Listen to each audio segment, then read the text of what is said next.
सकता है। सन्यासी से अच्छा कोई राजा नहीं होता, और जो वेद शास्त्र पुराण का आकलन कर लेता है वो संविधान का भी आकलन करने की क्षमता रखता है। जिनके हृदय में उमर, शेख, बाबर, हुमायूं, अकबर, शाहजहां, जहांगीर, औरंगजेब, बहादुर शाह जफर, मीर बाकी, मीर कासिम, सिराजुद्दौला, तैमूर लंग, मोहम्मद गौरी, मोहम्मद बिन कासिम, नादिर शाह, महमूद गजनवी, मोहम्मद बिन तुगलक की विचारधारा पल रही थी, आपको लगता है वो राम की विचारधारा से सहमत होंगे?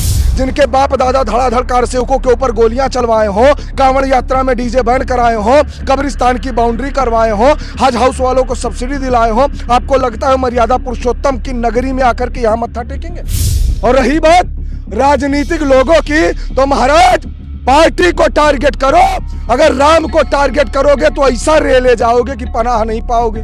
यह अयोध्या है, नाश हो जाएगा महाराज जो धर्म पर सवाल उठाएगा। सनातन की परिकल्पना क्या है? अयम निजा परोवेतिम गणना लघुचेतसा मुदार चरिता नामा वसुधैव कुटुंबकम सर्वे भवन्तु सुखिनः सर्वे सन्तु निरामया हम कहते हैं, विश्व का कल्याण हम कहते हैं।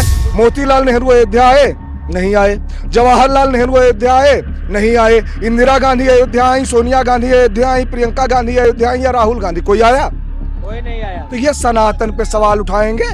सब पॉसिबल है। अगर 500 वर्षों के बाद डंके की चोट पर अयोध्या मंदिर बनना पॉसिबल है, अगर मथुरा पर याचिका दायर होना पॉसिबल है, काशी का भव्य कॉरिडोर बनना पॉसिबल है, और भारत की बहन बेटियों को निर्भय होकर के सड़कों पर विचरण करना पॉसिबल है, तो आने वाले समय में हिंदू राष्ट्र भी पॉसिबल है। सब पॉसिबल है। मेरा परिचय है मोहित राज, राष्ट्रीय प्रवक्ता, हिंदू समाज पार्टी। काम है सनातन धर्म के संस्कृति का उत्थान, समय रहते भारत को लीगल तरीके से हिंदू राष्ट्र घोषित करवाएंगे। अब आपको बता रहे हैं, भी आपने एक सवाल किया था कि राजनीतिक विषय है या धर्माचार्यों का विषय है, सब पर बोला जाता है। सन्यासी से अच्छा कोई राजा नहीं होता, और जो वेद शास्त्र पुराण का आकलन कर लेता है वो संविधान का भी आकलन करने की क्षमता रखता है। जो नहीं आ रहे हैं उनके बारे में मैं बताता हूं। जिनके हृदय में उमर, शेख, बाबर, हुमायूं, अकबर, शाहजहां, जहांगीर, औरंगजेब, बहादुर शाह जफर, मीर बाकी, मीर कासिम, सिराजुद्दौला, तैमूर लंग, मोहम्मद गौरी, मोहम्मद बिन कासिम, नादिर शाह, महमूद गजनवी, मोहम्मद बिन तुगलक की विचारधारा पल रही थी, आपको लगता है वो राम की विचारधारा से सहमत होंगे? जिनके बाप दादा धड़ाधड़ कारसेवकों के ऊपर गोलियां चलवाए हों, कांवड़ यात्रा में डीजे बैंड कराए हों, कब्रिस्तान की बाउंड्री करवाए हों, हज हाउस वालों को सब्सिडी दिलाए हों, आपको लगता है मर्यादा पुरुषोत्तम की नगरी में आकर के यहाँ मत्था टेकेंगे? ये सवाल करना ही गुनाह। और रही बात राजनीतिक लोगों की, तो महाराज पार्टी को टारगेट करो। अगर राम को टारगेट करोगे तो ऐसा रेले जाओगे कि पनाह नहीं पाओगे। यह अयोध्या है, नाश हो जाएगा महाराज जो धर्म पर सवाल उठाएगा। सीधा सा सिद्धांत, चाहे जानिए या समझिए, ऐसा नहीं है। यहाँ पर 4 वेद, 6 शास्त्र, 18 पुराण, नीतियां, स्मृतियां, उपनिषद, कठोपनिषद भी पढ़े हैं, तो हम संविधान भी पढ़े हैं, विज्ञान भी पढ़े हैं, और इतिहास भी पढ़े हैं। और पूर्वानुग्रह अगर किया जाए, अतीत उठा करके अयोध्या के अतीत को उठाओ, फिर अयोध्या के इस वर्तमान को उठाओ। महाराज 500 वर्षों का संघर्ष क्यों चला? 70 साल कांग्रेस थी, स्टेट की बात कर रहा हूं, यहाँ पर सपा भी थी, बसपा भी थी। आज दम भर रहे हैं अयोध्या के निमंत्रण का। हे महाराज, आप मुझे एक बात बता दीजिए कि कौन से पार्टी के शासनकाल में कारसेवकों पर गोलियां चलवाई गई? बताइए भाई। फिर आप लोकतंत्र के चौथे स्तंभ हैं। नहीं, वो तो ठीक है, एक राजनीतिक बात है। मैं आपसे ये जानना चाहती हूँ, आपने शुरू में बोला हिंदू राष्ट्र को लेकर, प्रत्येक हिंदू के मन में है हिंदू राष्ट्र का सपना साकार हो, लेकिन क्या ये प्रैक्टिकली पॉसिबल है? सब पॉसिबल है। अगर 500 वर्षों के बाद डंके की चोट पर अयोध्या मंदिर बनना पॉसिबल है, अगर मथुरा पर याचिका दायर होना पॉसिबल है, काशी का भव्य कॉरिडोर बनना पॉसिबल है, और भारत की बहन बेटियों को निर्भय होकर के सड़कों पर विचरण करना पॉसिबल है, तो आने वाले समय में हिंदू राष्ट्र भी पॉसिबल है। सब पॉसिबल है। इस भारत की धरती पर सब पॉसिबल है। और यह भी चैलेंज करके कह दे रहा हूं, जिस भी प्लेटफॉर्म पर हो, जिन्होंने राम मंदिर डंके की चोट पर बनाया है, वही आने वाले समय में भारत को हिंदू राष्ट्र बनाएंगे। और अगर नहीं बनाएंगे तो महाराज हम लोग बनवा लेंगे। अधिकार मांगना भी जानते हैं और अधिकार छीनना भी जानते हैं। शास्त्र भी पढ़े हैं, शस्त्र भी पढ़े हैं। जहां पर जो आवश्यकता होगी वहां पर उसका प्रयोग किया जाएगा। सीधा सा संवैधानिक रूप से भारत हिंदू राष्ट्र घोषित होगा। और वैसे तो कह दूं कि आप हिंदू राष्ट्र में ही खड़ी हैं। ये हिंदू राष्ट्र है अयोध्या की धरती पर।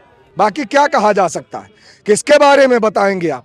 उनके बारे में बताइए जिन्हें ये लगता है, खुद को बोलते हैं एक सच्चा सनातनी वो है जो अपने धर्म को निजी तौर पे रखे, ना कि पब्लिकली जो मोदी जी करते हैं। राहुल गांधी जी का बड़ा बयान है। आइए मैं बताता हूँ सनातन धर्म है क्या, जो आदिकाल से था, वर्तमान में है, भविष्य में भी रहेगा, वो है सनातन। और सनातन की परिकल्पना क्या है? अयम निजा परोवेतिम गणना लघुचेतसा मुदार चरिता नामा वसुधैव कुटुंबकम सर्वे भवन्तु सुखिनः सर्वे सन्तु निरामया हम कहते हैं, विश्व का कल्याण हम कहते हैं। मुझे एक बात बताइए, राहुल गांधी कहते हैं कि धर्म है या आस्था है वो निजी विषय है। महाराज हम तिलक लगाएंगे, हम लगाएंगे, हम कलावा बांधेंगे, हम यज्ञोपवीत धारण करेंगे, हम भगवा धारण करेंगे। और ये महाराज क्या बताएंगे? सिखों का नरसंहार कराने वाले सनातन बता रहे हैं, शंकराचार्य को जेल में डलवाने वाले सनातन धर्म के बारे में बताएंगे।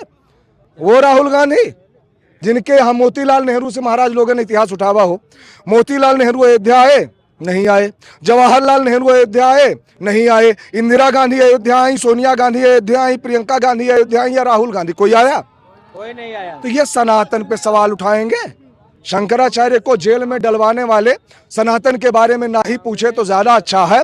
और रही बात चुनाव की, तो राम के अस्तित्व पर सवाल उठाने वाले अगर सनातन का दंभ भरते हैं तो महाराज जो राम के होने पर सवाल करेगा, मैं साफ बोलता हूं, नाश हो जाएगा महाराज।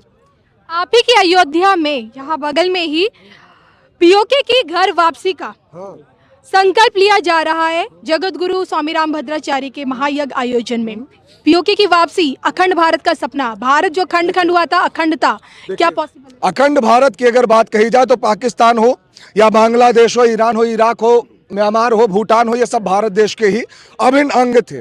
पीओके हमारा है, अगर संवैधानिक रूप से भी वो हमारा है, उसको लेना आवश्यक है। और सिर्फ वही नहीं महाराज, अभी आप अयोध्या की धरती पर खड़ी हैं, मर्यादा पुरुषोत्तम भगवान राम की मंदिर बन रही है। आने वाले समय में आप मथुरा में खड़ी होंगी, भगवान श्री कृष्ण के वास्तविक गर्भगृह पर मंदिर निर्माण होगा।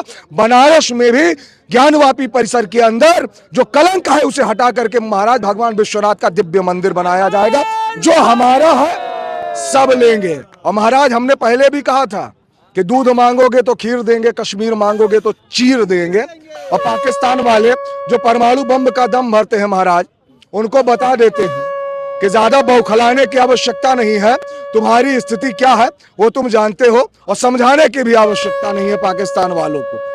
पाकिस्तान पे तो खूब बोला जाता है, लेकिन चीन के सामने ना, अब क्या वही वाली बात आप कर रहे हैं कि ना इंसान से हारे ना शैतान से हारे, और यही सोच कर चीन वालों हमने तुम्हारी जिंदगी बख्श रखी है। शिकारी तो हम भारतवासी आज भी हैं, लेकिन हमने कभी कुत्ते नहीं मारे, नहीं मारे महाराज, नहीं मारे। और एक बात जान लें, पाकिस्तान, बलूचिस्तान, कजाकिस्तान, उत्तरी कोरिया, सऊदी अरब, फ्रांस, रूस, जापान, चीन, ब्रिटेन, मिस्र, इजिप्ट, रसिया, इजराइल, दोहा, कतर, मस्कट, ओमान सब दोस्त हैं अयोध्या के आगे। तुम भारत देश की क्या कल्पना करो? जय जय श्री राम। ये अयोध्या से कंपैरिजन नहीं कर सकते हो, चाहे ऐतिहासिक हो, चाहे आध्यात्मिक हो, चाहे भौतिक हो, या जो भी हो। समझाने की आवश्यकता है, बताने की आवश्यकता है। बाकी इनकी कलाई खोलने के लिए समस्त सनातनी तैयार हैं। एक ही नारा, एक ही नाम। चलिए बहुत बहुत शुक्रिया, धन्यवाद। हमारा